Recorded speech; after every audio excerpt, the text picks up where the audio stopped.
Bismillahirrahmanirrahim. Assalamualaikum warahmatullahi wabarakatuh. Teriring ucapan rasa syukur kehadirat Allah Subhanahu wa taala karena atas segala limpahan nikmat dan karunia-Nya kita bisa berkumpul dalam acara diseminasi budaya positif pada aksi nyata modul 1.4 pendidikan guru penggerak angkatan ke-11. Salawat serta salam marilah bersama-sama kita sanjungkan keharibaan Nabi besar Muhammad SAW kepada para keluarganya, para sahabatnya, tabi-tabi dan semoga sampai pada umat yang akhir zaman, termasuk kita semua yang hadir di sini. Bagaimana kabarnya Bapak Ibu guru hebat pagi hari ini? Alhamdulillah. Alhamdulillah luar biasa. Allahu Akbar. Ya.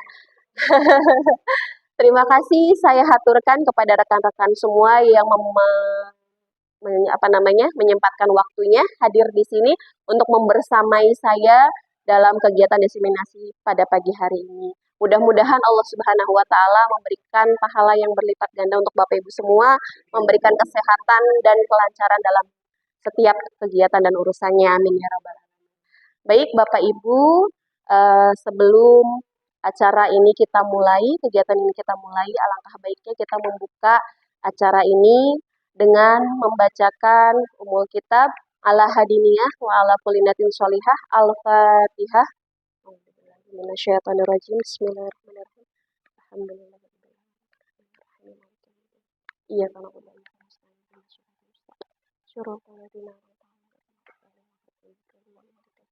Amin ya rabbal alamin. Mudah-mudahan segala sesuatunya diberikan kelancaran dan kemudahan oleh Allah. Amin ya rabbal alamin. Baik Bapak Ibu, sebelum saya memulai, saya akan membacakan susunan acara terlebih dahulu pada pagi hari ini. Yang pertama pembukaan, tadi sudah kita buka bersama-sama dengan pembacaan Al-Fatihah. Yang selanjutnya menyanyikan lagu kebangsaan Indonesia Raya. Kemudian pemaparan materi tentang budaya positif. Selanjutnya ada sesi diskusi, tanya jawab, kemudian refleksi. Yang terakhir nanti akan kita tutup atau acaranya penutup. Baik, acara selanjutnya yaitu menyanyikan lagu kebangsaan Indonesia Raya. Oleh karena itu, Bapak dan Ibu dimohon untuk berdiri.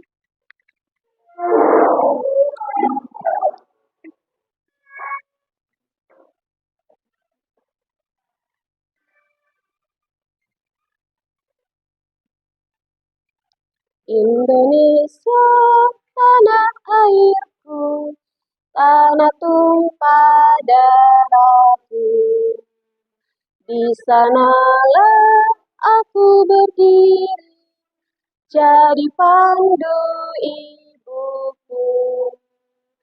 Indonesia kebangsaanku, bangsa dan tanah airku. Marilah kita berseru, Indonesia bersatu. Hiduplah negeriku, bangsaku, rakyatku semuanya.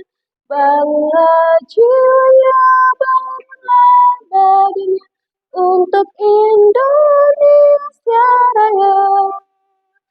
Indonesia merdeka, merdeka, tanahku, negeriku yang ku cinta. Indonesia merdeka, merdeka, hiduplah Indonesia Raya. Indonesia merdeka, merdeka, tanahku, negeriku yang ku cinta. Indonesia merdeka, merdeka, hiduplah Indonesia Raya. Selesai, mangga Bapak Ibu bisa dipersilakan untuk duduk kembali. Terima kasih. Masuk acara selanjutnya yaitu pemaparan materi mengenai disiplin atau budaya positif yang kita lakukan di sekolah Bapak Ibu. Mungkin istilah ini ada yang baru mendengar atau bahkan sudah lebih dulu mendengar sebelum dilakukan sesi diseminasi ini ya Bapak Ibu. Apa sih yang dimaksud dengan budaya positif? Isinya tentang apa saja? Mari kita ikuti alur dari diseminasi pada pagi hari ini secara bersama-sama. Mangga selanjutnya. Baik, untuk pemaparan pada pagi hari ini ada beberapa yang akan kita bahas atau konsep-konsep untuk kunci modul di budaya positif ini. Yang pertama yaitu tentang disiplin positif dan nilai-nilai kebajikan universal. Yang selanjutnya tentang teori motivasi, hukuman, dan penghargaan. Yang selanjutnya ada keyakinan kelas. Kemudian ada kebutuhan dasar manusia dan dunia berkualitas. Selanjutnya ada restitusi, 5 posisi kontrol. Dan terakhir nanti ada restitusi, segitiga restitusi. Selanjutnya, mangga Ibu. Baik, yang pertama kita akan bahas mengenai disiplin positif dan nilai-nilai kebajikan universal. Sebelum itu saya akan bertanya kepada Bapak dan Ibu. Atau kita buat satu sesi, Bapak dan Ibu menggenggam sesuatu yang berharga di dalam kepalan tangan Bapak Ibu. Kemudian ada rekan Bapak Ibu memaksa untuk membuka. Kira-kira apa yang akan dilakukan oleh Bapak Ibu? Mempertahankan, betul. Kemudian teman Bapak Ibu sampai ngerengek, maksa sedemikian rupa sampai nangis. Pokoknya aku tuh pengen ngebuka kepalan tangannya. Kamu boleh apa enggak? Bagaimana Bapak Ibu bersikap? Tetap tidak mau. Kemudian ada yang, ayo dong dibuka. Nanti aku kasih uang deh, kamu butuh berapa? Iya, butuh berapa? Dibuka nggak? Enggak. Kemudian, ya udah nggak bakalan temenan lagi deh.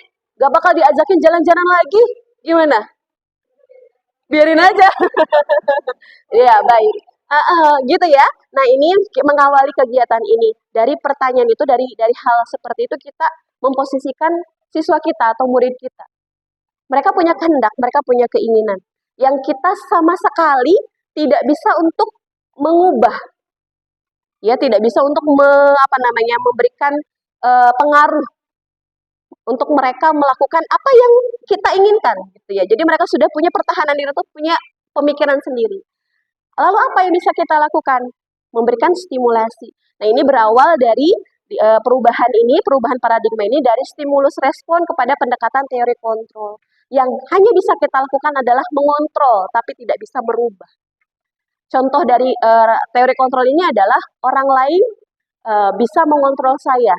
Ternyata sebenarnya hanya Anda atau diri kita sendiri yang bisa mengontrol diri kita. Ya kan? Seperti itu. Kemudian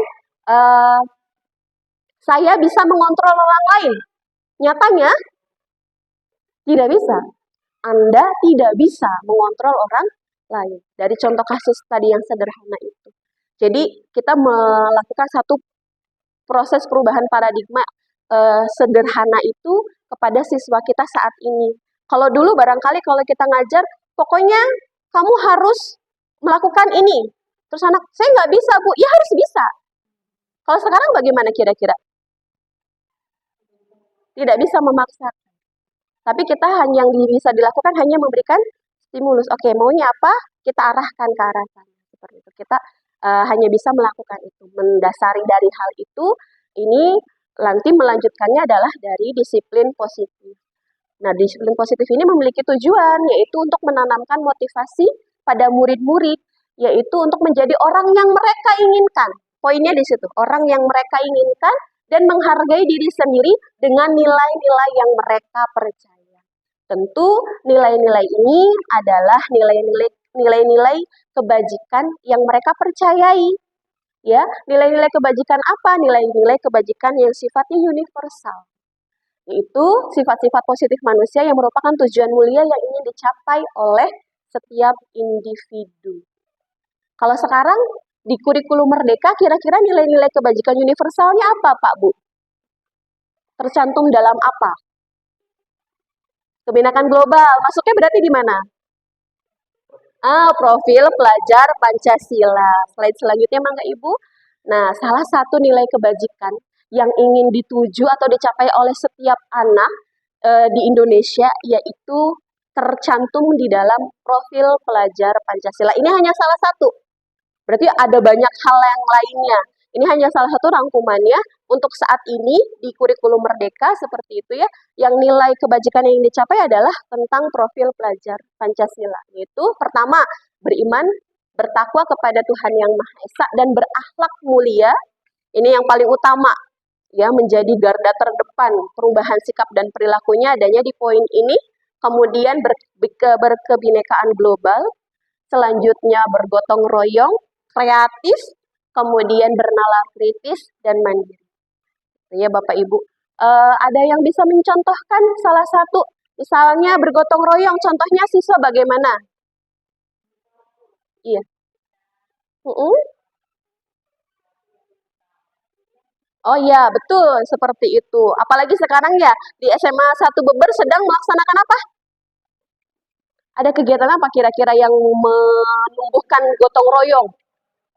Bank sampah, kemudian kita akan ada penilaian di Wiyata, kemudian penilaian lomba kelas ya. Ya, itu yang kita sudah luar biasa lihat. Nah, ini sebenarnya tidak hanya di dalam kelas, dalam pelajaran yang sehari-hari, tapi juga ternyata ekstrakurikuler, intrakurikulernya semuanya masuk. Gotong royong itu yang kita tumbuhkan, kita munculkan. Gitu. Jadi tidak hanya anak belajar hanya pada bidang akademik, tapi gotong royongnya itu justru di kehidupan sehari-hari nanti bergunanya seperti itu. Selain itu, bernalar kritis. Contohnya apa Bapak Ibu? Kira-kira diskusi di kelas ya? Ya, memecahkan satu masalah, berdiskusi gitu ya, menjawab soal. Yang dulu kalau soal 1+1 sama dengan 2, kalau sekarang 1+1 jawabannya banyak. Dilihat dari berbagai sudut pandang gitu ya, seperti itu. Artinya matematika itu bisa dibahas Indonesia kan, bahasa Indonesia bisa dimatematika kan, seperti itu kurang lebihnya. Kemudian kreatif tentu, ya, apa namanya, kreatif. Kemudian ada mandiri, anak-anak diajarkan untuk mandiri supaya mereka bisa menjadi manusia yang mandiri setelah lulus dari sekolah, tidak bergantung pada orang lain gitu. Kita ajarkan untuk itu. Kalau beriman dan bertakwa ini yang paling utama. Di kita pembiasaannya sudah luar biasa ya Bapak Ibu.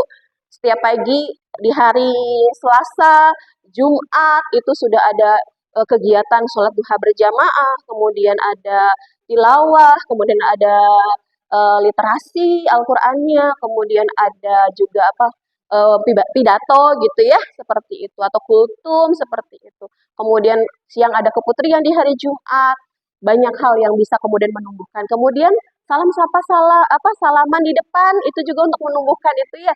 Yang sekarang tuh sudah tergerus oleh zaman, ya nggak Bapak Ibu? Dulu waktu kita sebelum pandemi nih kalau ketemu murid dimanapun tuh turun dia ibu salaman. Sekarang tuh udah kayak itu ya sudah mulai cuek gitu. Walaupun sebenarnya tidak semua, tapi rata-rata akhirnya sudah mulai tergerus karena tadi ada ada waktu yang ke skip ya pada saat pandemi tidak ada tatap muka. Nah sekarang kita sedang harus kayak on fire menumbuhkan lagi gitu. Sederhana sebenarnya simple, tapi ternyata itu hal yang paling fundamental, yang paling mendasar untuk pembentukan karakter. Yang lainnya sudah Bapak Ibu semua kuasai insya Allah ya. Selanjutnya tentang teori motivasi, hukuman, dan penghargaan. Nah, ini teori ini, motivasi perilaku manusia itu 3 dasarnya Bapak Ibu. Kita tuh melakukan sesuatu, kita berperilaku itu tuh punya 3 dasar. Yang pertama, untuk menghindari ketidaknyamanan atau hukuman. Saya nggak mau datang terlambat, supaya apa? Nggak dihukum. Sederhananya begitu ya. Saya mau mengikuti acara itu supaya saya nyaman ada dalam kelompok itu. Gitu. Awalannya yang pertama dari situ. Untuk membentuk disiplin tuh pertama tuh ya dari hukuman. Tapi apakah kemudian berefek panjang, jangka panjang? Tidak. Kalau tidak ada hukuman selesai, tidak ada perubahan perilaku seperti itu ya. Setuju Bapak Ibu? Yang kedua untuk motivasi perilaku manusia itu untuk mendapatkan imbalan atau penghargaan dari orang lain. Kita mau melakukan sesuatu karena ada penghargaan. Wih, hebat. Wah, nanti kalau dapat nilai 100 sama ibu ditraktir jajan, gitu ya. Biasanya kita seperti itu. Tapi kemudian ketika misalnya kita tidak mengiming-imingi sesuatu, apakah kemudian akan melakukan disiplin positifnya? Tidak. Gitu ya. Kemudian yang selanjutnya untuk menjadi orang yang mereka inginkan dan menghargai diri sendiri dengan nilai-nilai yang mereka percaya. Nah, kalau yang ini datangnya dari diri sendiri. Motivasinya ada dalam dirinya sendiri, tidak dipengaruhi oleh unsur ekstrinsik, tapi pengaruhnya ada di dalam unsur intrinsik dalam dirinya sendiri, bahwa ketika mereka melakukan sesuatu, ketika saya datang tepat waktu, itu karena saya butuh, karena saya harus melakukan itu, tidak takut pada hukuman, tidak haus akan penghargaan, tapi karena saya butuh, Karena saya ini sebagai seorang siswa, jadi kewajiban saya adalah untuk hadir tepat waktu supaya tidak mengganggu proses pembelajaran, supaya tidak merugikan orang lain, supaya saya terbiasa ya ke depan nanti di lingkungan yang baru, di lingkungan yang seperti apapun saya akan tetap berdisiplin gitu. Nah, ini yang ketiga ini efeknya jangka panjangnya luar biasa gitu. Nah, dari teori motivasi ini nanti akan melahirkan sikap-sikap yang lainnya. Ada melanjutkan ke teori hukuman dan penghargaan. Mangga Bapak Ibu LK-nya boleh dilihat yang sudah saya bagikan. Ada hukuman atau konsekuensi gitu ya di situ. Ada hukuman atau konsekuensi. Nomor 1, Bapak Ibu, mencatat 100 kali di dalam buku kalimat saya tidak akan terlambat lagi karena terlambat ke sekolah. Kira-kira hukuman atau konsekuensi?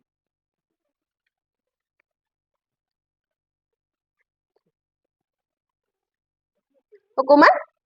Iya, karena ada secara fisiknya di sini sebenarnya bukan keras gitu, tapi mereka melakukan nulis terus ya. Jadi hukumannya kan secara fisik ya. Jadi mengganggu ya, memberikan satu pekerjaan yang terus menerus itu kan berarti secara fisik gitu ya. Jadi ini hukuman. Nah, iya sebelum itu kita lihat dulu materi ini, mohon maaf. Ini ada hukuman dan penghargaan Bapak Ibu. Di sini ada identitas gagal dan ada identitas sukses. Identitas gagal itu apa? Identitas gagal itu yang ketika anak melakukan sesuatu, dia mendapatkan hukuman, maka pribadi anak itu atau identitas anak itu menjadi pribadi yang gagal atau identitasnya menjadi gagal. Kenapa seperti itu? Karena hukuman itu sesuatu yang menyakitkan itu harus terjadi. Anak dihukum mau apa enggak? Tidak. Naluriahnya enggak mau. Gitu ya.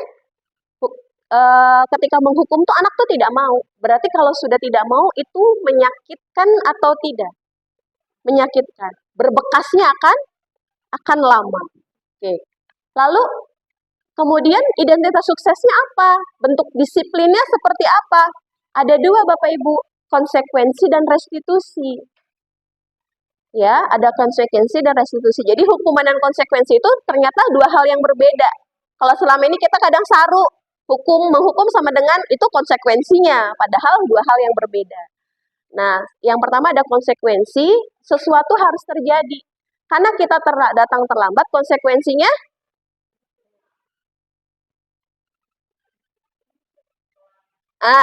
ada kan kita buat kesepakatan kelas Bapak Ibu. Ya? Ada Bapak Ibu buat kesepakatan kelas? Ya. Di kesepakatan kelas itu kan kemudian dijelaskan jika datang terlambat maka akan itu dia konsekuensi masuknya. Ya, konsekuensi. Kemudian restitusi ini memberikan sebuah pilihan. Nanti ini naiknya ke keyakinan kelas. Kalau kesepakatan kelas itu ada konsekuensi, kalau keyakinan kelas itu tidak ada konsekuensi, hanya ada pilihan. Kamu sekarang datang terlambat, berarti kamu sesuai nggak sama keyakinan kelas? Tidak. Kalau seperti itu karena tidak sesuai dengan keyakinan kelas, maka kamu mau apa? Gitu. Jadi memberikan pilihan kepada anak itu untuk melakukan pertanggungjawaban atas apa yang dia lakukan yang tidak sesuai dengan keyakinan kelas. Jadi kita balikan lagi kepada siswa. Oh iya Bu, saya datang terlambat. Berarti saya tidak sesuai dengan keyakinan kelas kita bersama. Lalu saya berjanji tidak akan mengulangi lagi. Yang selanjutnya saya akan membantu tugas piket hari ini sebagai pertanggungjawaban saya karena datang terlambat. Itu restitusi. Jadi kita sebagai guru tidak memberikan konsekuensi atau hukuman secara langsung. Kita mengembalikan lagi supaya mereka menyadari, oh ini kesalahan saya, berarti saya harus bertanggung jawab. Kenapa saya harus bertanggung jawab? Karena tidak sesuai dengan keyakinan kelas. Nah, itu restitusi nanti. Nanti akan dibahas lebih banyak di keyakinan kelasnya Bapak Ibu. Yang selanjutnya, ini murid perasaannya kalau dihukum itu atau hukuman itu tidak nyaman. Dan jangka waktu yang sangat panjang. Kalau kasarnya tuh punya dendam sendiri. Saya habis dihukum push up 100 sama Bapak Anu. Kalau ngeliat Bapak itu tuh inget aja ya. Atau pernah Bapak Ibu dulu pernah dihukum? Pernah, karena saya juga pernah. Zaman dulu kan kayak gitu ya. Iya. Zaman dulu gitu, ngerjain soal sudah dikerjakan, salah dihukum. Padahal kan salahnya tidak apa-apa, tinggal dibenarkan. Tapi zaman dulu kan seperti itu. Kalau saat sekarang tidak seperti itu, ya, betul? Ya, jadi kita tidak bisa balik lagi kepada kodrat zaman dan kodrat anak sesuai dengan filosofi pendidikan Ki Hajar Dewantara. Jadi kita tidak bisa memaksa anak yang saat ini kita ajar itu berada pada zamannya kita. Ya, zaman sekarang ya zaman sekarang, sesuai dengan zaman sekarang, dengan kurikulum yang terbaru, kurikulum merdeka. Bukan berarti merdeka dari segala-galanya merdeka, tidak. Tapi tetap ada dalam koridornya. Tapi begitu, diberikan pilihan merdeka itu. Karena kita meyakini bahwa anak itu lahir dengan passionnya atau kemampuannya atau kecerdasannya masing-masing. Tugas kita hanya memantik gitu ya, memberikan motivasi, membangunkan kecerdasan mereka yang paling tebal tuh di mana, menebalkan aja, hanya menebalkan seperti itu. Kemudian yang selanjutnya itu konsekuensi. Karena tidak jauh berbeda katanya hukuman dan konsekuensi, maka tetap masih ada perasaan tidak nyaman walaupun jangka waktunya mungkin pendek. Kalau dendam mah nggak dendam kesumat meren gitu ya. Agak pendek. Yang restitusi ini menguatkan. Justru ketika kita memberikan restitusi itu menguatkan untuk murid atau anak dalam jangka waktu yang panjang. Anak punya rasa percaya diri. Ketika pun mereka melakukan kesalahan, mereka menyadari setiap manusia punya posisi atau celah untuk berbuat salah. Tetapi ketika berbuat salah itu bukan berarti tidak ada pengampunan, tidak ada hal untuk memperbaiki diri. Oh, mereka disuruh untuk memperbaiki diri. Apa yang bisa kamu lakukan? Gitu. Nah, ini kemudian bisa menguatkan murid dalam jangka waktu yang panjang. Mungkin saja dengan itu anak kemudian bisa jadi percaya diri, mau berbagi. Yang tadinya misal pas berantem gitu ya sama temennya, kita nggak lagi teriak, jangan berantem, nggak seperti itu. Tapi lebih ke, kenapa berantem? Masalahnya apa? Apa yang kamu rasakan saat ini? Kita justru menggali seperti itu, mungkin anak jauh lebih, oh iya, ternyata berantem tuh nggak baik, gitu ya. Ternyata ini merugikan, tidak hanya merugikan saya, tapi merugikan orang lain juga, seperti itu. Selanjutnya, korban mendapatkan keadilan. Mungkin saja dalam hukuman pasti korban mendapatkan keadilan. Iya, dihukum korbannya tadinya kesakitan misalnya, terus yang bukan tersangka apa yang melakukannya mendapatkan hukuman, iya korbannya mendapatkan satu keadilan. Dia sakit, saya juga sakit seperti itu ya. Tapi kemudian untuk konsekuensi mungkin korban bisa saja diabaikan. Tapi kemudian yang selanjutnya untuk restitusi, korban itu mendapatkan ganti. Misal teman matahin pensil, tidak pensilnya dia dipatahin lagi, berpikirkan kan, itu nggak bisa, jadinya nggak bisa mencatat bagaimana kamu harus seperti apa yang bisa kamu lakukan. Ya udah Bu, saya berikan pensil yang baru, kemudian saya bantuin deh nyatet yang tadi pelajaran ketinggalan kan, jadi kemudian korban itu mendapatkan ganti. Itu di situ ada pembelajaran dalam proses itu. Kemudian murid atau anak akan tersakiti, tadi baliknya ke awal ya, hal yang menyakitkan. Yang selanjutnya murid atau anak itu untuk konsekuensi tidak dibuat nyaman. Untuk restitusi tentu tadi ada penguatan, mendapatkan penguatan. Untuk perilaku yang mendapatkan hukuman, perilaku pasif agresifnya meningkat. Mohon maaf, memang tidak ada anak yang nakal, tapi ketika dia berbuat sesuatu di luar nalar, akan lebih lagi. Kalau dihukum tuh kayak menantang lagi, malah jauh lebih. Oh, saya mau lebih dari ini gitu ya. Apaan cuman push up doang 10 kecil gitu ya, malah menantang, malah lebih agresif lagi. Perilaku agresifnya lebih menantang. Karena tadi seperti tidak memanusiakan manusia kan, seperti itu kalau dihukum. Kemudian untuk konsekuensi penguatan hanya bertahan dalam jangka pendek, untuk restitusi masalahnya bisa terpecah. Ada win-win solution. Ya, tidak hanya korban yang mendapatkan keadilan, maka yang berbuat salah pun dia mendapatkan satu pembelajaran. Tidak menjustifikasi, oh kamu salah, kamu nanti begini, enggak seperti itu. Seperti itu ya Bapak Ibu ya. Kita balik lagi ke LK, iya. Di sini ada membersihkan coretan yang dibuatnya di meja tulis Bapak Ibu. Kira-kira konsekuensi atau hukuman? Konsekuensi ya Bapak Ibu ya. Kemudian boleh nggak apa-apa. Kemudian berjemur di lapangan basket pukul 12 siang karena mengobrol dengan teman. Hukuman, karena ada hukuman fisik ya. Kemudian menggantikan kertas tugas teman yang telah dicoret-coret. Konsekuensi. Kemudian murid diminta bertelanjang kaki sepanjang hari karena tidak menggunakan sepatu warna hitam sesuai peraturan sekolah. Hukuman karena terasa menyakitkan ya. Selanjutnya, membersihkan tumpahan air di meja tulis karena tersenggol pada saat belajar. Konsekuensi. Kehilangan 10 menit jam istirahat untuk mengerjakan tugas karena terlambat datang dan tertinggal pelajaran. Konsekuensi. Kurang lebihnya seperti itu ya Bapak Ibu ya. Nanti di sesi selanjutnya barangkali ada yang bertanya, ya. Selanjutnya Ibu punten. Oke, nah selanjutnya sebelum ke materi ini kita lihat dulu Bu LK yang selanjutnya, nilai kebajikan yang dituju ya tadi untuk LK yang satunya. Nilai kebajikan yang dituju. Ada tugas mandiri di situ. Kembalikan barang ke tempatnya. Kebajikan apa, nilai kebajikan apa yang ingin dicapai? Mengembalikan barang ke tempatnya. Tanggung jawab bisa. Disiplin bisa. Mengajarkan tanggung jawab, disiplin. Kesadaran diri. Kerapihan? Iya. Jadi karena universal, satu tindakan tuh banyak nilai-nilai yang diambil ya gitu. Kemudian dilarang mengganggu orang lain. Nilai kebajikan apa yang ingin ditujunya? Dilarang mengganggu orang lain. Keamanan. Iya kan ya, keamanan, kenyamanan, betul, ketertiban, nilai kebajikan. Jadi satu tindakan banyak hal yang kemudian bisa diajarkan. Hadir di sekolah 15 menit sebelum pembelajaran dimulai. Disiplin. Bertanggung jawab. Ya, karena peraturan sudah dibuat maka harus dilaksanakan bertanggung jawab. Dilarang melakukan kekerasan. Sama dilarang menggunakan narkoba. Apa ini berarti? Kekerasan, narkoba apa? Kesehatan bisa? Kesehatan. Kemudian keselamatan, betul ya, seperti itu. Kesehatan, keselamatan, gitu. Bergantian atau menunggu giliran?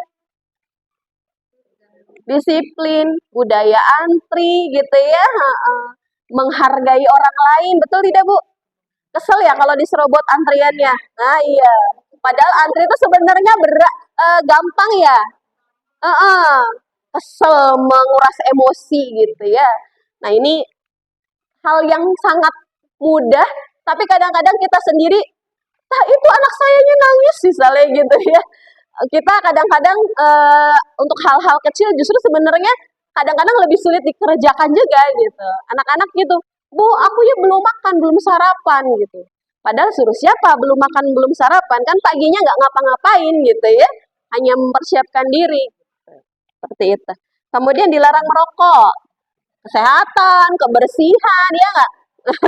Kemudian apa lagi? Ketertiban juga gitu. Gunakan masker. Kesehatan masuk. Sekarang jadi gaya hidup ya? Iya jadi gaya hidup. Kemudian berjalan di kelas dan di koridor. Di sini maksudnya berjalan itu apa sih Bu? Kok berjalan maksudnya tidak berlarian. Jalan aja. Tapi kalimat positif ini berjalan di kelas atau di koridor artinya tidak lari. Ya kesopanan, keselamatan yang lain juga gitu ya. Oke. Sudah ya Bapak Ibu, kita bisa lanjut ke materi selanjutnya? Oke, bisa. Yang selanjutnya ada keyakinan kelas. Nah, ini ya, yang biasa kita lakukan keyakinan kelas atau kesepakatan kelas. Kesepakatan kelas. Oh ya, kesepakatan Bapak dan Ibu saya yakin sebelum memulai kegiatan pembelajaran di kelas melakukan ini dulu, kesepakatan kelas. Namun kalau kesepakatan kelas misalnya contohnya Ibu Nisa membuat kesepakatan kelasnya apa contohnya? Kalau misalkan terlambat?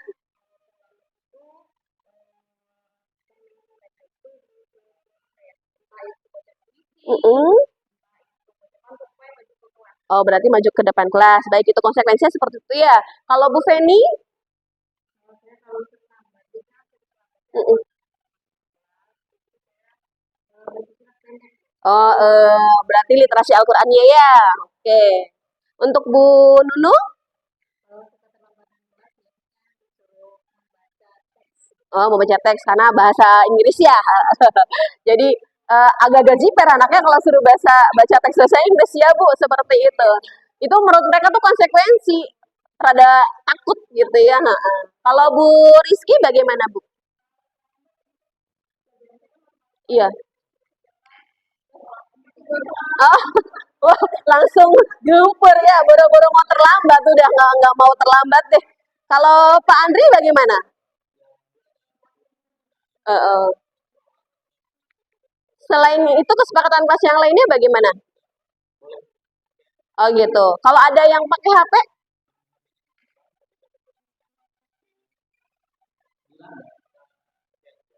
sudah sepakat satu kelas itu.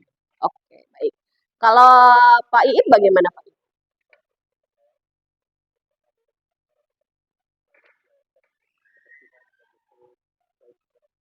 Oh gitu, hanya di kebersihan lingkungan kelas, iya. Karena masing-masing guru tuh punya kesepakatannya sendiri-sendiri. Yang apa yang memunculkan kesepakatan kelas itu siapa Bapak Ibu? Siswa. Konsekuensinya dari siswa juga. Nah, iya. Baik Bapak Ibu, tadi tidak ada yang salah, tidak ada yang salah pada apa yang kita sudah terapkan, namun ada langkah yang jauh lebih baik gitu ya. Ada langkah yang lebih baik yang kita lakukan. Namun ini keyakinan kelas ini dinamakan keyakinan kelas. Keyakinan kelas ini sebenarnya dibentuk sebelum sebelum kita datang ke kelas gitu. Jadi keyakinan kelas ini menjadi turunan dari keyakinan sekolah sebenarnya. Keyakinan sekolah itu turunannya dari visi misi sekolah gitu. Jadi disepakatinya oleh bersama. Nah, keyakinan kelas ini sifatnya abstrak daripada peraturan. Jadi kan kadang kalau peraturan tidak boleh bla bla bla bla. Kalau ini tuh abstrak, lebih abstrak. Dan tapi dia akan lebih rinci dan lebih konkret pelaksanaannya. Yang selanjutnya keyakinan kelas itu pernyataannya tuh pernyataannya tuh bersifat universal. Yang selanjutnya keyakinan kelas senantiasa dibuat dalam bentuk kalimat yang positif. Kadang kita bikin kesepakatan kelas tidak membuang sampah sembarangan. Itu kalimatnya masih dalam bentuk negatif karena tidak membuang sampah. Jadi bagaimana untuk keyakinan kelasnya? Membuang sampah pada tempatnya. Nah, itu contoh keyakinan. Bapak Ibu barangkali notice ya, anak-anak kita buatkan kesepakatan kelas, tapi mereka di pintu-pintu tuh ada keyakinan kelas. Nah, itu sebenarnya turunan dari keyakinan sekolah. Itu disepakati oleh sekolah sebenarnya.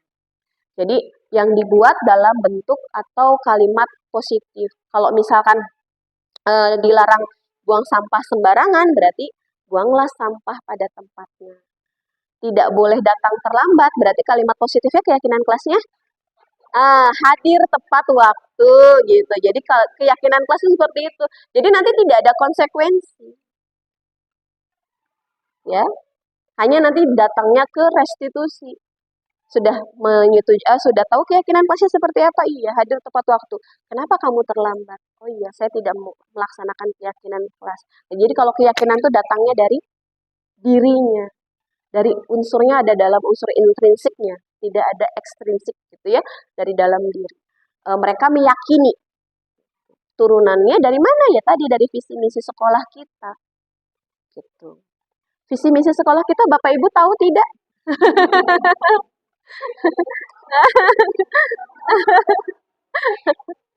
Apa ya? Mewujudkan sekolah ya saya gitu ya Bapak Ibu ya. Nanti boleh ya Bapak Ibu di next cari-cari di websitenya SMA Negeri 1 Beber. Visinya apa? Itu visinya sudah visi visi Adiwiyata.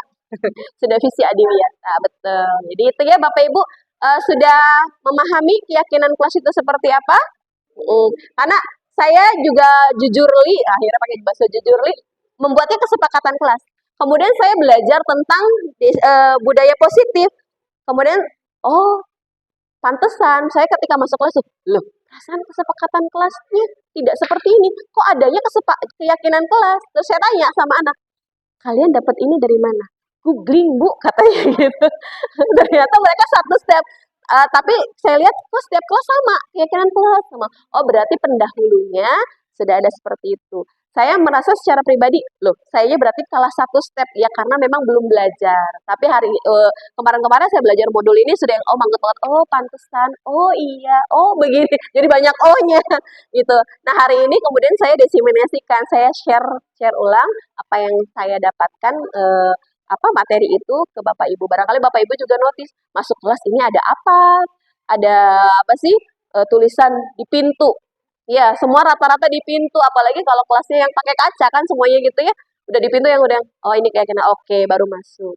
Jadi sedikit banyaknya bahwa ada sedikit perbedaan gitu ya antara itu. Selanjutnya Ibu, oke, nah ini contohnya Bapak Ibu. Ini saya ambil contoh keyakinan kelas untuk budaya positif, jaga kebersihan ruang kelas kita. Tuh. Kemudian datang ke kelas tepat waktu. Kalimatnya positif ya. Kemudian senantiasa menghormati guru. Sudah termasuk 5S-nya. Kemudian pembelajaran SMS, cenah. Santai, menyenangkan, santun. Biarpun santai, menyenangkan, tapi tetap santun. Ya, akhirnya anak-anak nanti menyepakati, meyakini bahwa boleh nih kita santai, tapi kalimat-kalimatnya tidak sarkas. Mereka tidak mengeluarkan ujaran-ujaran kebencian. Sesantai-santainya mereka masih punya koridor. Ya, tidak boleh bawa-bawa kebun binatang. Walaupun sekarang tuh kayaknya nempel banget di lidah ya Bapak Ibu. Suka kesel sendiri ya, gitu ya. Kita suka begitu. Tapi karena sudah meyakini ini, nanti mereka sedikit-sedikit tuh ingat lagi ayo keyakinan kelasnya. Tadi kesalahannya di mana? Kemudian angkat tangan sebelum berbicara. Jadi berulang nggak semuanya ngomong gitu ya. Kemudian saling menolong dan saling menghargai. Nah, saya yakin keyakinan kelas ini universal, semuanya kena semua. Keyakinan kelas ini sudah luar biasa. Siapa yang membuat ini? Mereka. Siapa yang meyakini ini? Mereka. Yang menyepakati siapa? Mereka. Dan mereka tahu kalau saya tidak berbuat sesuatu yang sesuai dengan keyakinan kelas, maka akan seperti apa? Seperti itu ya Bapak Ibu. Jelas Bapak Ibu ada yang ditanyakan sejauh ini? Iya, boleh, boleh. Betul. Mm-mm.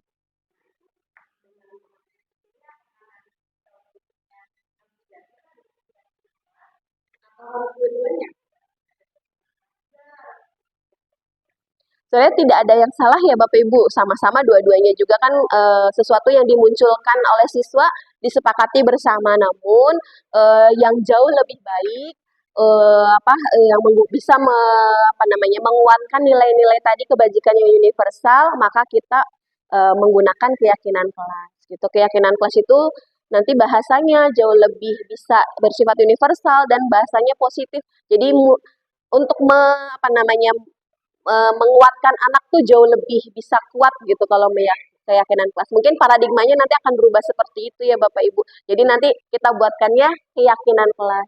Ada yang kalau lebih baik mah mungkin ada yang jauh lebih baik satu step daripada kesepakatan kelas, itu keyakinan kelas seperti itu.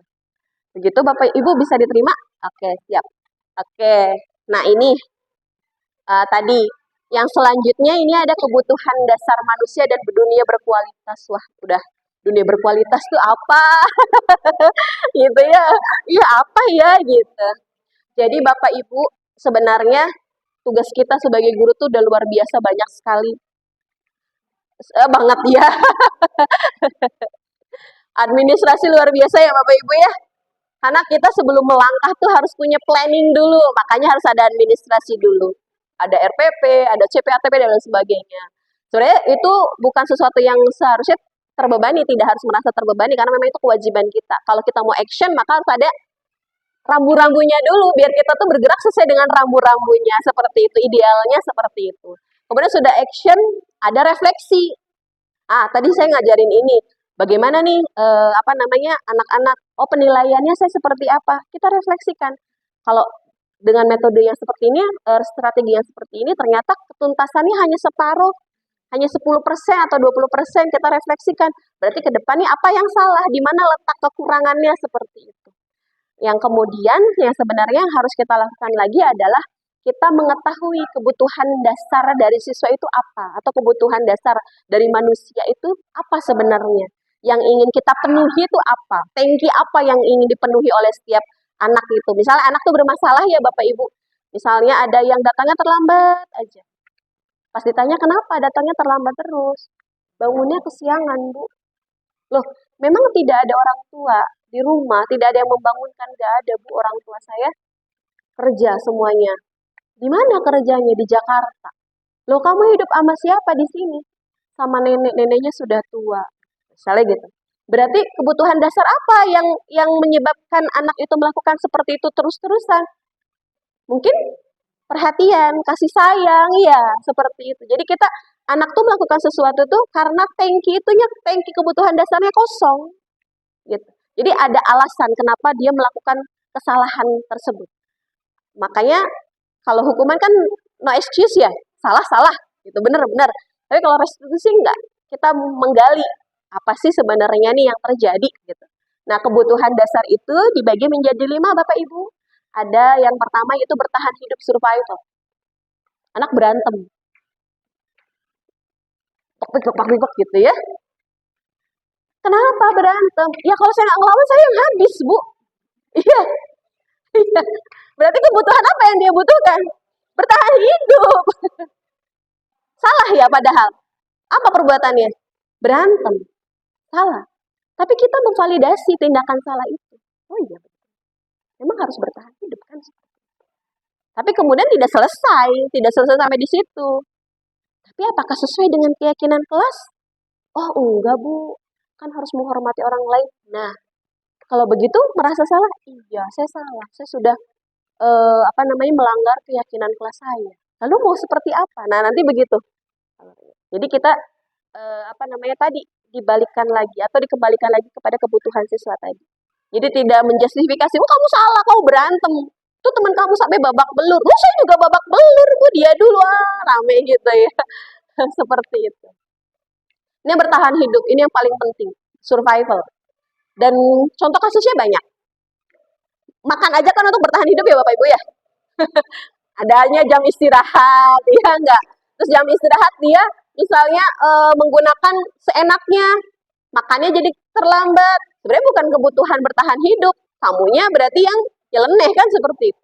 Nah, selanjutnya ada penguasaan, berkuasa, ingin menguasai sesuatu gitu ya, penguasaan.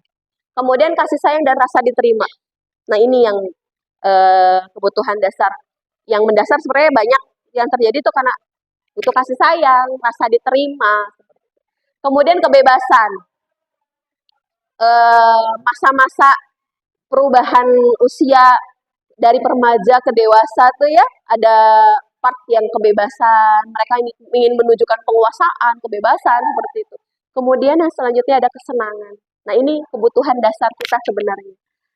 Di dalam hati kita tuh, di dalam kehidupan kita tuh kita butuh ini, butuh hal 5 ini. Sepakat nggak Bapak Ibu? Ada semua dalam diri Bapak Ibu? Ada. Ada ya, ada semua dalam diri Bapak Ibu. Betul. Oke.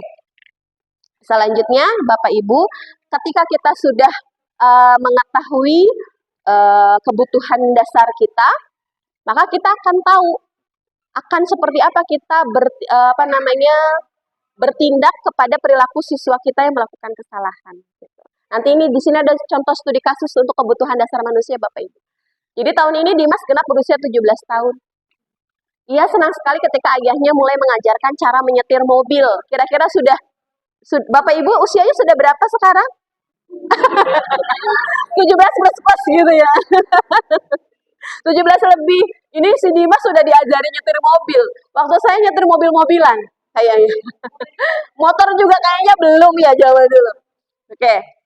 Ya senang sekali ketika ayahnya mulai mengajarkan cara menyetir mobil. Setiap akhir pekan ia berlatih menyetir.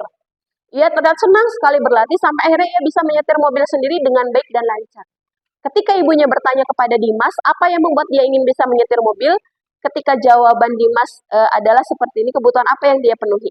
Oke, jadi Dimas ditanya sama ibu, jawabannya seperti ini Bapak Ibu, ada 4 part ya Bapak Ibu. Yang pertama, aku merasa bangga dan keren.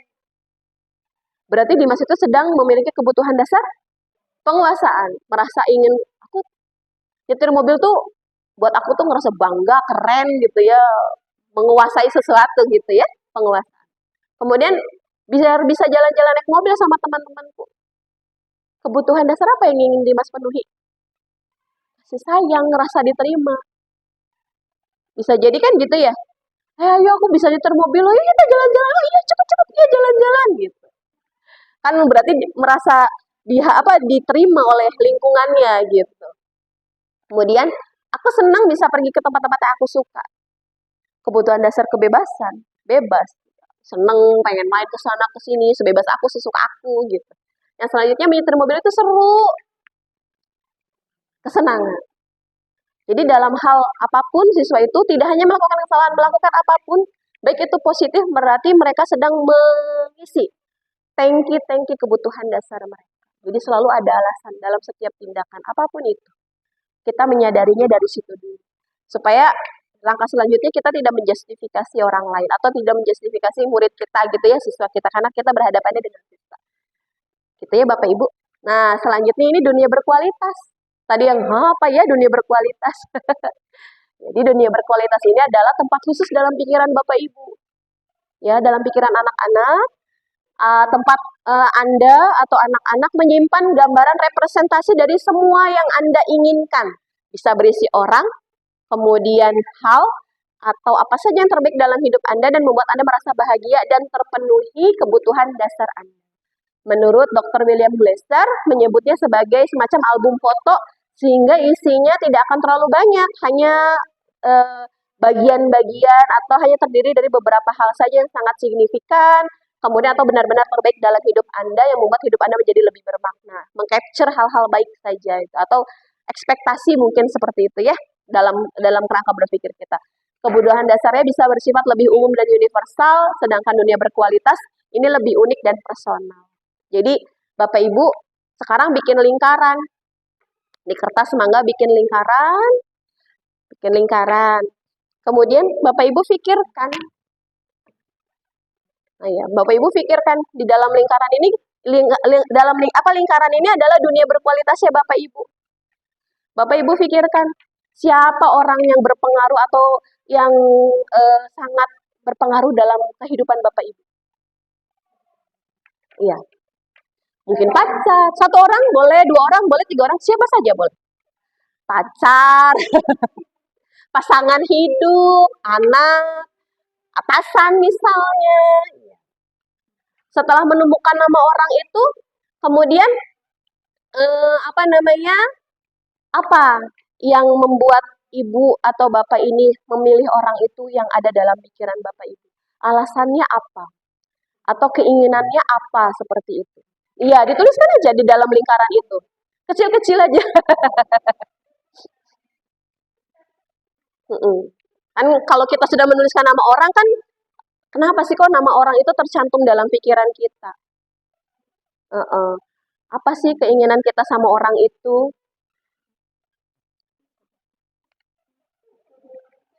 Nggak boleh nyontek.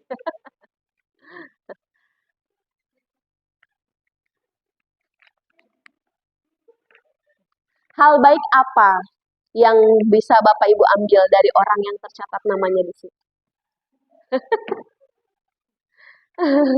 Apa ya? Kayaknya lebih susah daripada mengerjakan soal matematika ya Bapak Ibu ya. Iya. Iya.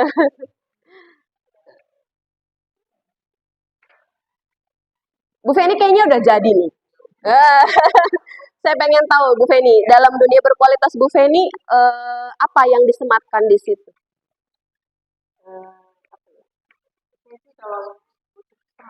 Mm-mm. Mm-mm. Mm-mm. Mm-mm.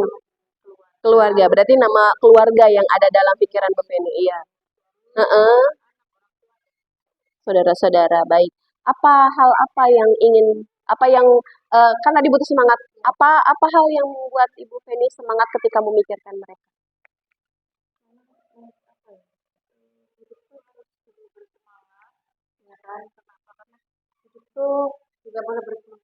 Mm-mm.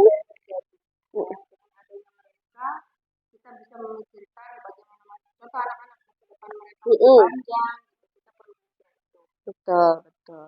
Eh, apa sudah sejauh mana Ibu Feni mewujudkan itu?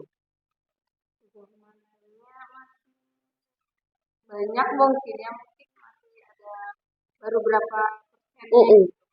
Tapi tentu pikiran itu di-capture gitu ya, keinginan-keinginannya. Heeh. Masih apa ya, ada pikiran-pikiran yang oh ini belum tercapai, itu belum tercapai. Nah, begitu. Iya. Berarti dalam dunia berkualitas anak-anak di sekolah pun seperti itu ya Bapak Ibu. Mereka punya dunia dunia berkualitas mereka. Mereka punya impian, punya cita-cita. Mereka memiliki orang-orang yang berpengaruh dalam kehidupan mereka. Mereka punya cita-cita untuk orang-orang itu. Mereka punya keinginan besar untuk orang-orang di sekitar mereka. Gitu. Jadi kita harus menghargai itu. Kita harus memberikan ruang kepada mereka untuk mewujudkan itu. Jadi setiap orang tuh memiliki keinginan untuk memiliki dunia yang berkualitas itu adanya dalam pikiran mereka. Tugas kita mah menggali lagi, kita membangunkan, memotivasi seperti itu. Kurang lebihnya begitu Bapak Ibu ya. Ada lagi Ibu, punten. Nah, yang selanjutnya ini tadi yang dari pertama apa sih restitusi? Gongnya adanya di sini. Gongnya adanya di restitusi. 5 posisi kontrol. Nah, iya, 5 posisi kontrol restitusi. Jauh sebelum itu kita eh, pahami dulu pengertian dari restitusi itu apa sih? Ya. Restitusi adalah proses menciptakan kondisi murid untuk memperbaiki kesalahan mereka sehingga mereka bisa kembali pada kelompok mereka dengan karakter yang lebih kuat.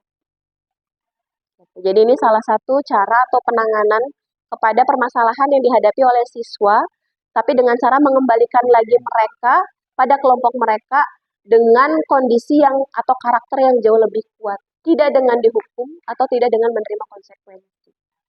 Ini menurut Gosen 2004. Nah, di sini pada restitusi ini kita sebagai guru memiliki 5 posisi kontrol Bapak Ibu.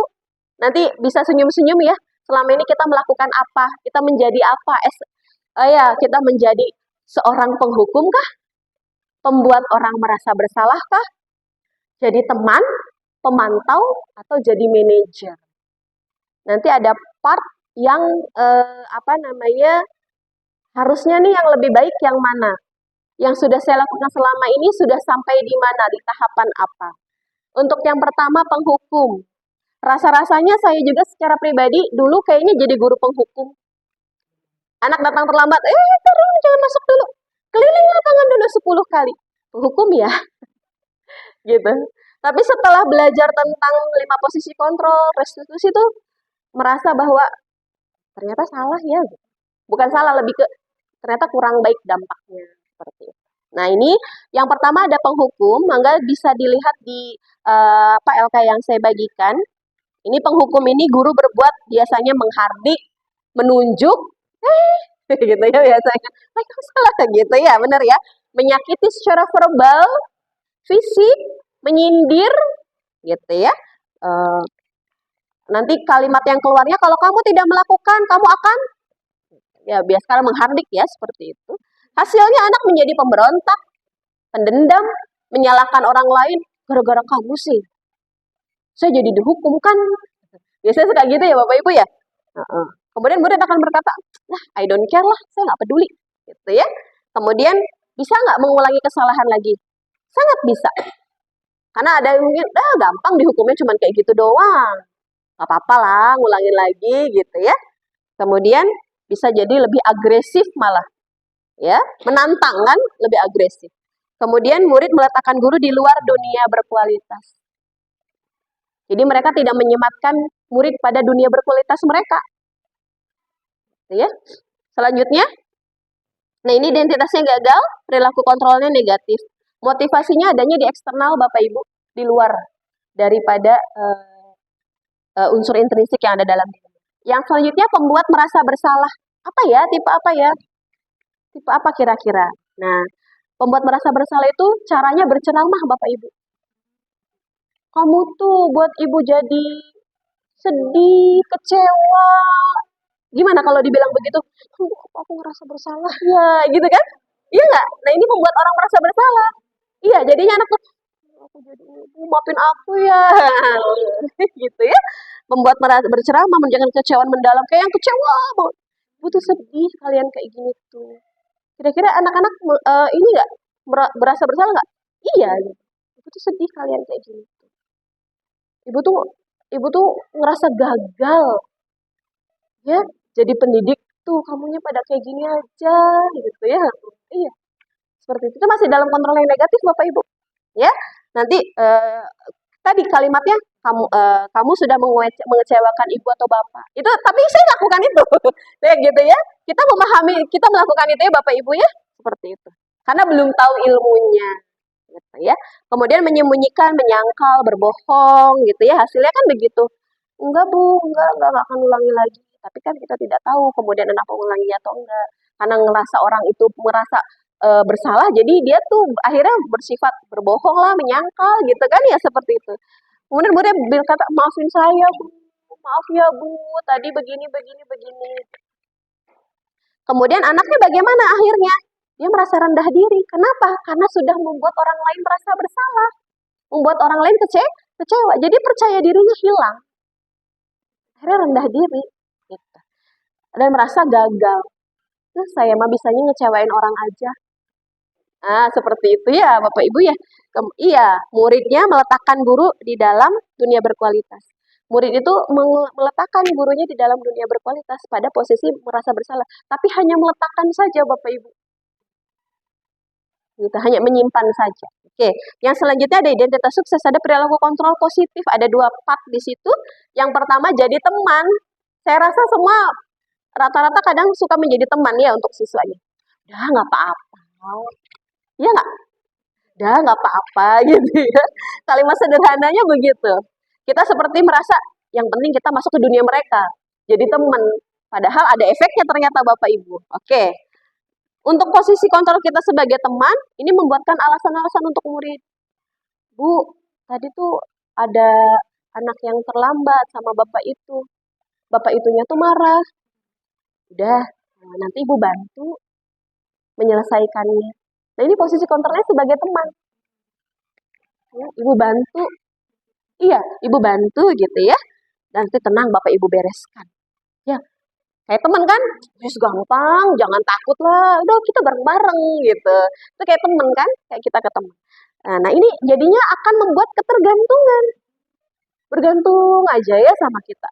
Kemudian nanti kalau mereka dikecewakan sama sikap kita, mereka berpikir nih, saya pikir bapak ibu tuh temennya kita, ngedukung kita gitu ya, seperti itu.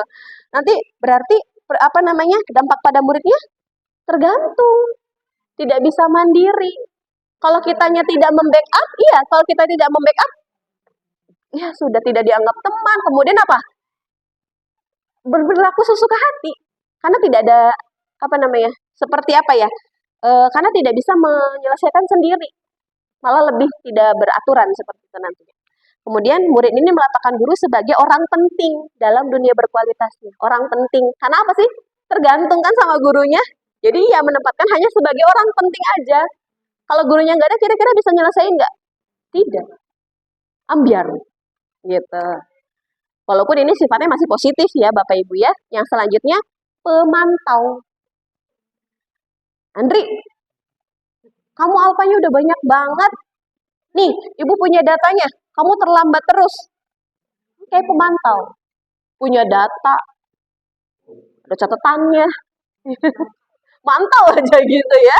Memantau. Ada alat untuk bisa ngukur dan lain sebagainya. Nih, keyakinan kelas ini gitu ya.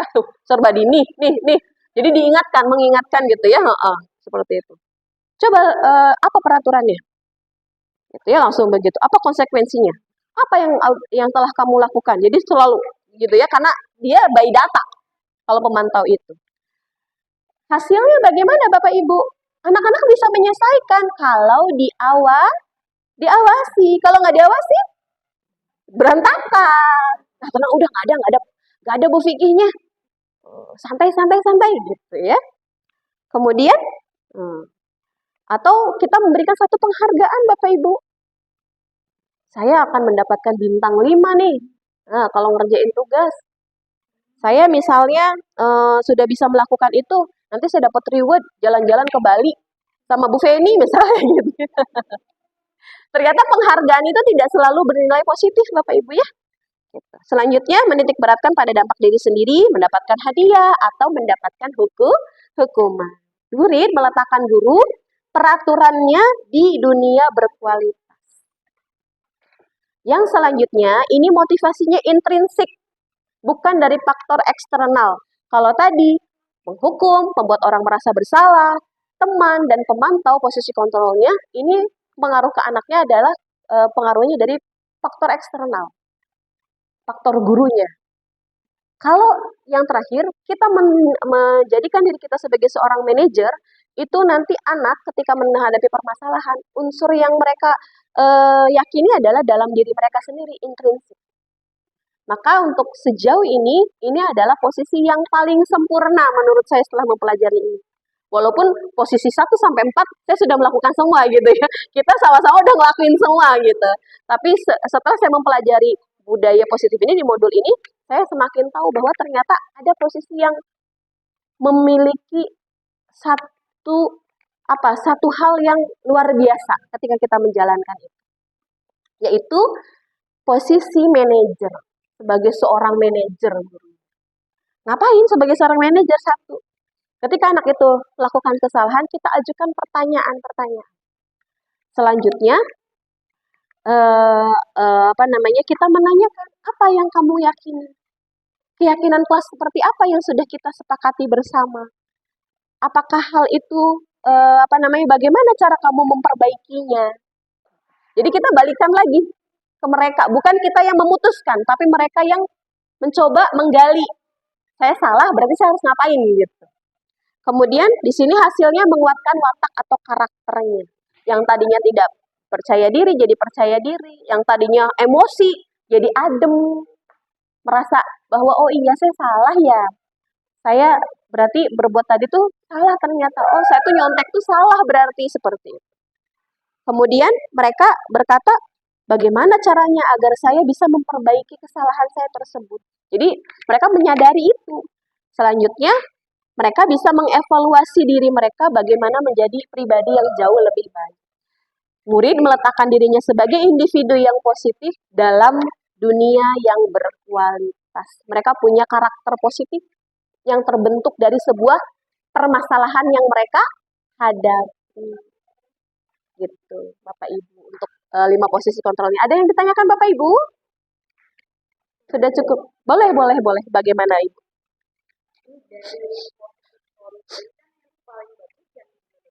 Betul.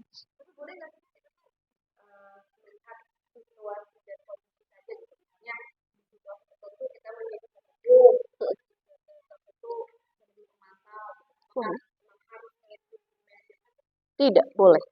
Itu kembali lagi kepada bukan situasi, lebih ke apa yang bisa kita lakukan saat itu. Betul, situasi, betul Ibu, situasi. Jadi bagaimana kejadian pada saat itu, kemudian langkah apa yang seharusnya kita lakukan.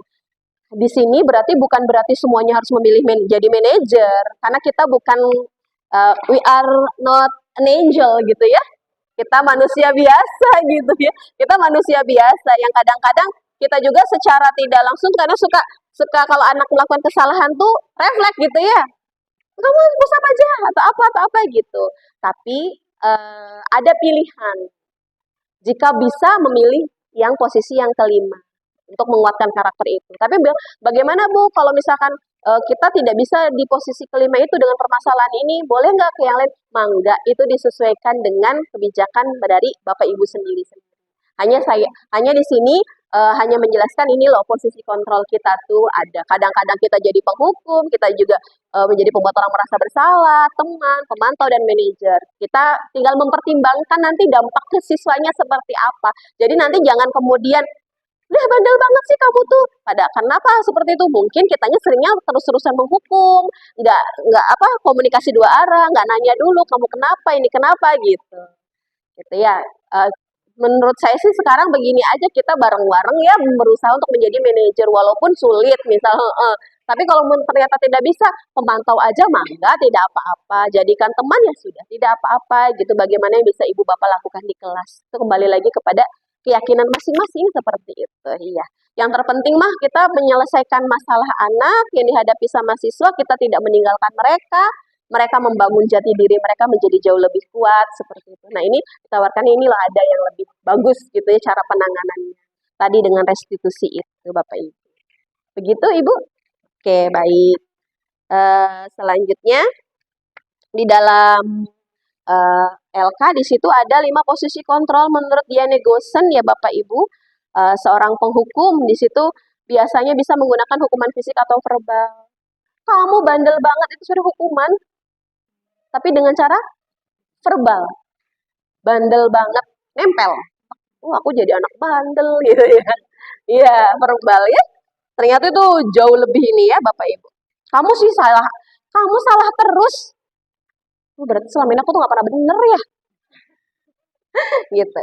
Kemudian membuat merasa bersalah. Ibu tuh kecewa banget sama kamu. Kamu sih kayak gitu aja. Padahal kita tuh kayak yang sebenarnya tapi ternyata dalam itu tuh ya, aduh ya saya tuh salah terus ya. Jadi bikin ibu sedih gitu. Kemudian jadi pemantau biasanya mengawasi peraturannya apa yang kamu lakukan. Untuk jadi manajer posisinya di mana guru bersama dengan murid. Murid dipersilahkan untuk mempertanggungjawabkan sesuai dengan apa yang bisa mereka lakukan, apa yang mereka yakini. Begitu Bapak Ibu. Next Ibu, cukup ini untuk ini ya. Oke, ini ada segitiga restitusi tadi. Dari posisi 5 kontrol itu ada manajer Bapak Ibu, yang manajer dia menggunakan segitiga restitusi dalam penyelesaiannya. Yang pertama, menstabilkan identitas. Ketika anak melakukan kesalahan itu, kita menstabilkan identitas dulu.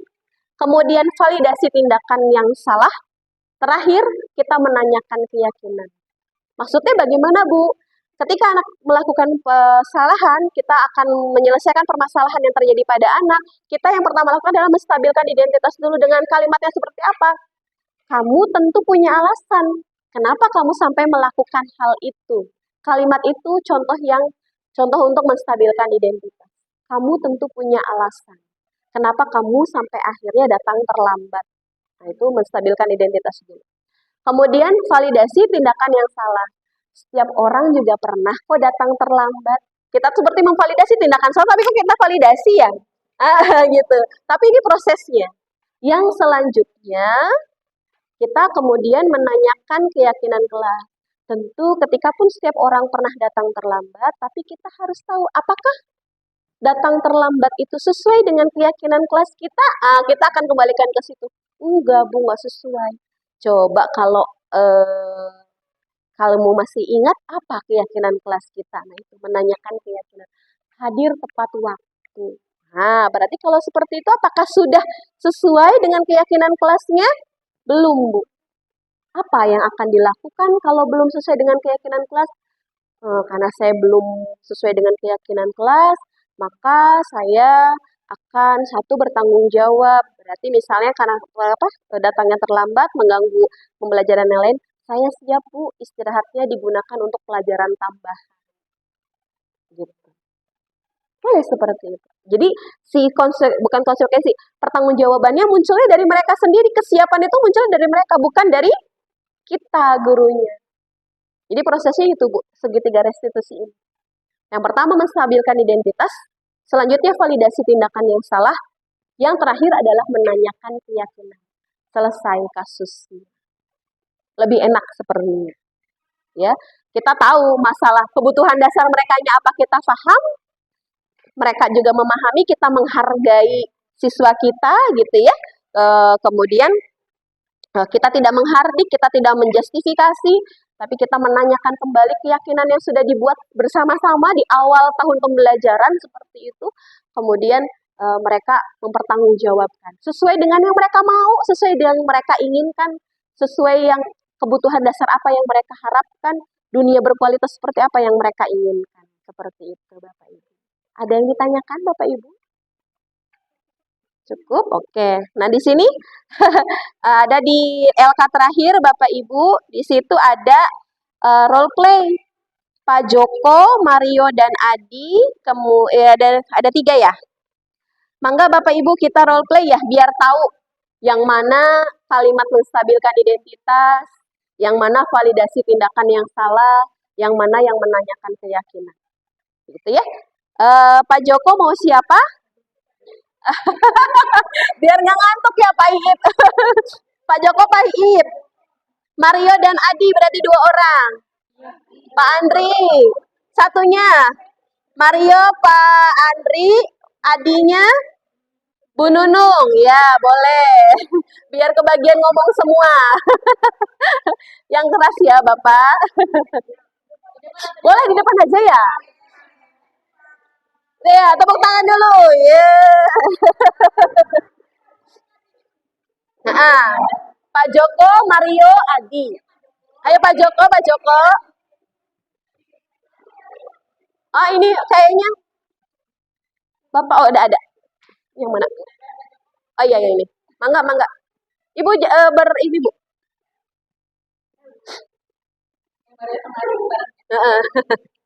Mangga, Pak Joko. Oh, dibaca dulu boleh.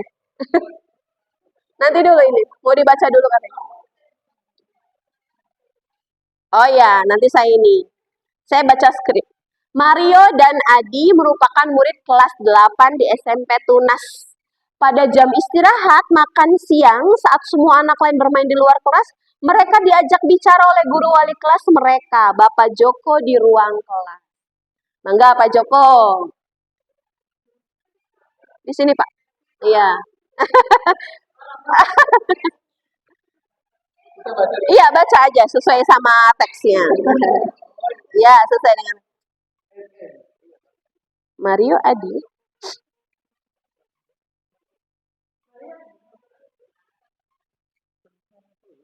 Oh, ini Bapaknya. Ini. Ininya salah urutan. Ini aja Pak dulu ya. Ini Mario Adi. Pak Joko, Bapak baca yang punya Pak Joko. Iya, baca yang.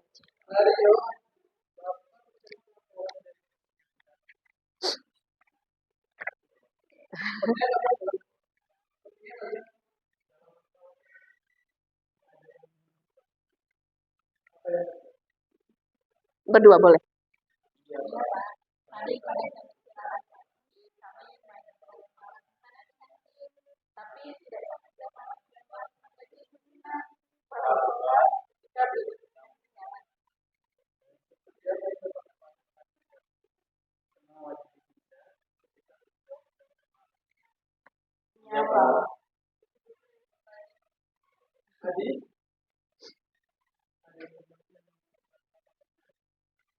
Kami tidak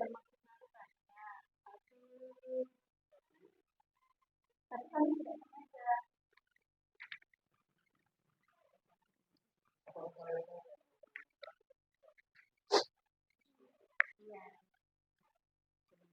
Betul. Iya.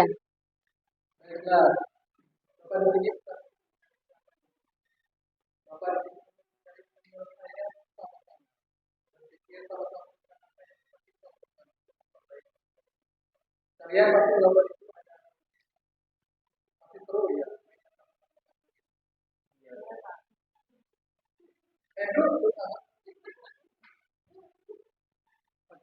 Iya. Mengapa? Ya Bapak, ya Bapak.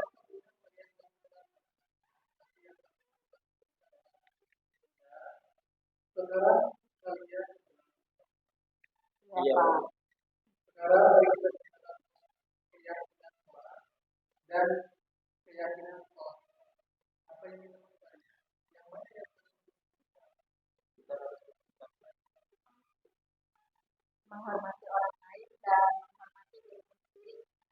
kalian berdua dengan baik yang kedua kita kembali pada ketika kalian main apakah ketika kalian melakukan itu kalian berbuat orang lain dan tidak, tapi kalian dapat menurut Bapak tanpa berbicara bagaimana kalian? Iya Pak. Nah, sekarang mari kita besok dan kalian berperilaku baik. Boleh tepuk tangan Bapak Ibu. Silakan mangga Bapak Ibu bisa kembali. Terima kasih. Mangga. Oke, dalam dialog tadi antara Pak Joko, Mario, dan Adi ada proses tiga tahap segitiga restitusi ya Bapak Ibu ya. Ketemu ya Bapak Ibu ya. Yang pertama menstabilkan identitas dulu, kalimat yang mana? Mm-mm. Mm-mm. Kalian pasti melakukan itu ada alasannya ya, gitu ya. Jadi kita nggak langsung kamu salah main lempar-lemparan kok di kantin begini begini begini, nggak langsung menjustifikasi, tapi kita memvalidasi dulu ya, menstabilkan dulu identitasnya. Ya, kalian pasti melakukan itu ada alasannya. Yang selanjutnya, validasi tindakan yang salah.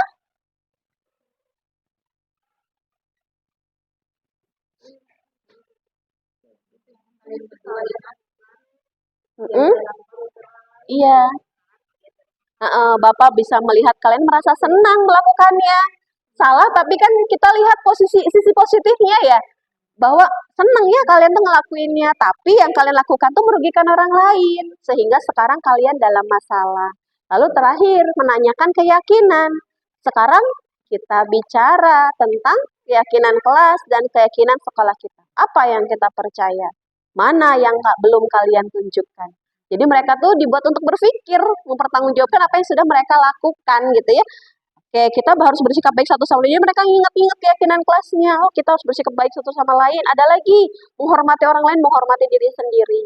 Kemudian kita baru masuk lagi, Bapak Ibu. Kalian baru ingat baik keyakinan kelas kita. Kembali kepada lempar-lemparan makanan dan mengenai Bu Dina. Apakah ketika melakukan itu sudah menghormati orang lain dan lingkungan? Mereka akan serempak menjawab, tidak, karena tidak sesuai ya dengan keyakinan kelas. Tapi kalian mendapatkan rasa senang ya, gitu ya. Menurut Bapak ada cara lain untuk mendapatkan rasa senang tanpa merugikan orang lain. Bagaimana menurut kalian? Iya, mereka berkata, iya, memang kita tuh senang karena buat happy kan gitu ya, lempar-lemparan gitu. Nah, sekarang kita harus mulai mengindahkan keyakinan kelas. Ya, besok kita ke kantin, kalian bisa memperbaiki perilaku kalian yang salah. Walaupun salah, tapi divalidasi dulu apa namanya? Distabilkan identitasnya, divalidasi tindakannya salah, tapi kemudian ditanyakan kembali keyakinan kelasnya.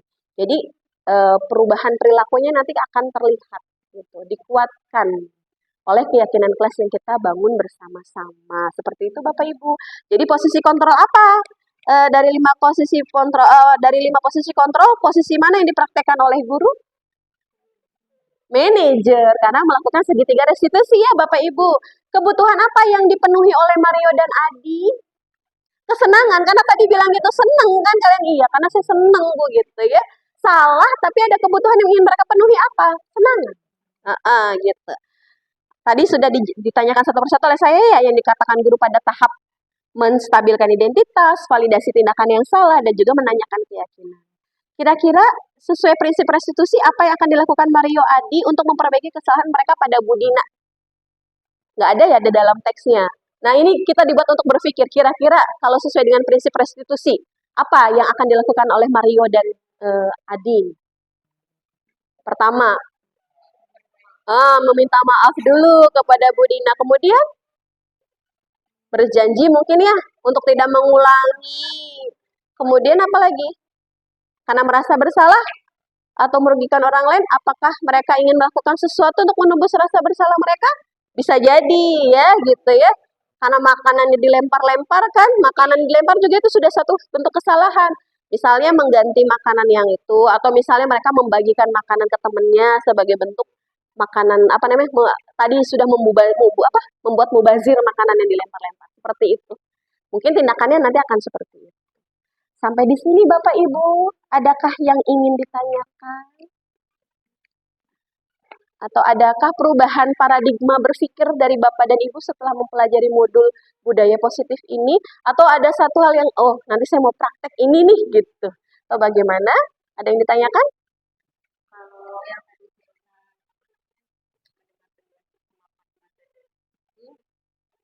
jadi lebih berpikir lagi gitu ketika ini mengeluarkan kata-kata yang kasar atau apa gitu ya murid gitu lebih gunakan ke berpikir ulang apa yang akan nanti seperti apa Begitu.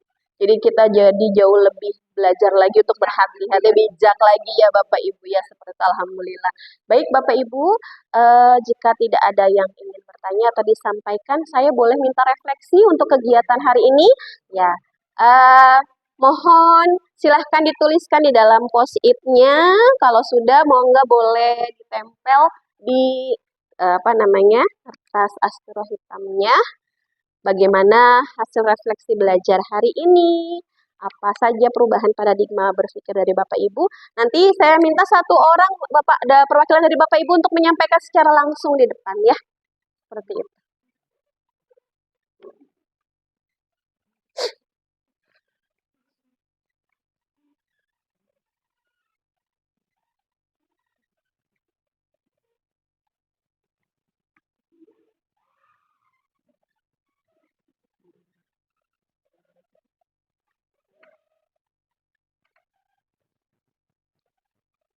Kasih nama boleh ya Bapak Ibu, karena nanti buat didokumentasikan.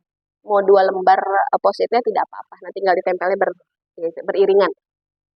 Nanti jangan deket-deketan biar ada random tuh, biar penuh satu kertas hitamnya ya. Boleh bebas sih, apa yang dirasakan aja setelah mempelajari ini. Iya, setelah mempelajari ini. Apa yang dirasakan.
Mangga yang sudah selesai boleh ditempel Bapak Ibu. Tulis namanya.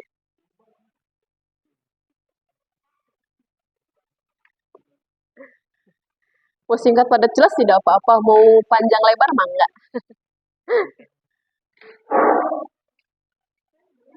Iya, nempel Bapak Ibu. Di situ iya. Nggak apa-apa.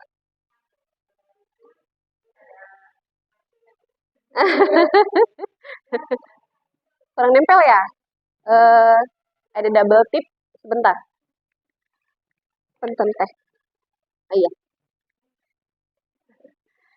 Ini Bu, dikasih double tip aja.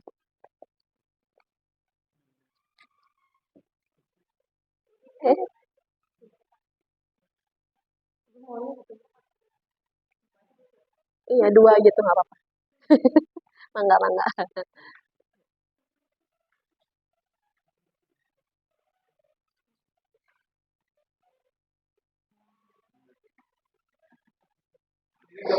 Nggak apa-apa. Gimana aja. Mau pakai double tip? Biar nempel? Boleh. Boleh nggak di sini biar nggak gerak?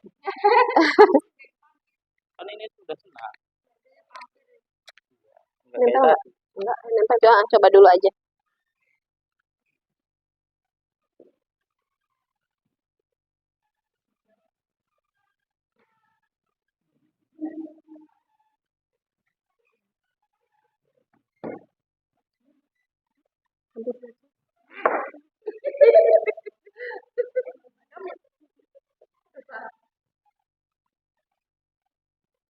Alhamdulillah sudah tertempel semua refleksinya ya Bapak Ibu ya. Terima kasih.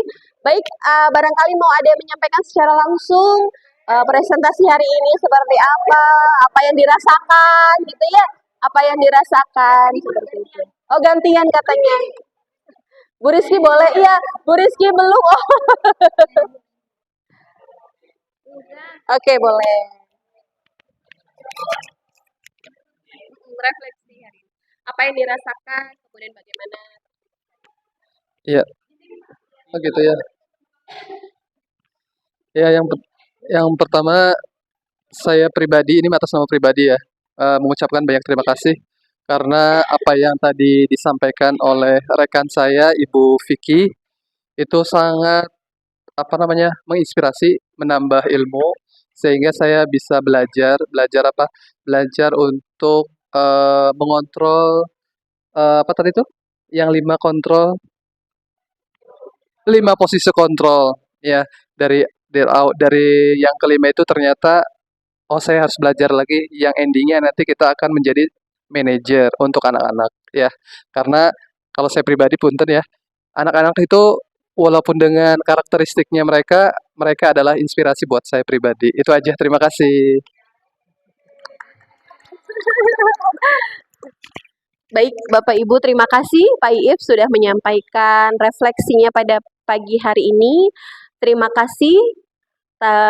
Tadi satu demi satu materi sudah saya paparkan hari ini. Mudah-mudahan bisa memberikan manfaat atau ilmu baru, pengalaman baru bagi Bapak Ibu.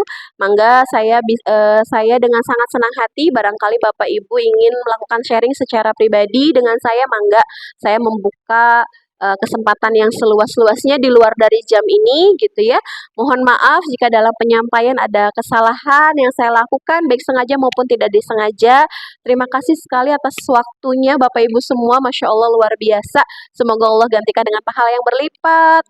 Kemudian Allah berikan kemudahan dalam setiap urusan Bapak Ibu. Allah berikan kelancaran dalam menjemput rizkinya. Allah berikan kesehatan yang berlimpah. Tentu itu yang paling baik. Supaya kita terus bisa membersamai siswa-siswi kita untuk menggapai cita-cita dan impian mereka. Itu yang paling penting ya Bapak Ibu ya. Terima kasih sudah membersamai saya pada pagi hari ini. Insya Allah kita ketemu lagi di lain kesempatan, tentu dengan materi yang mungkin jauh lebih hebat daripada hari ini. Seperti itu. Mohon maaf. Kalau tadi sudah dibuka dengan pembacaan Al-Fatihah, maka ditutup dengan sama-sama mengucapkan hamdalah. Alhamdulillahirabbil alamin. Mohon maaf sekali lagi. Terima kasih. Wassalamualaikum warahmatullahi wabarakatuh. Boleh tepuk tangan bersama-sama.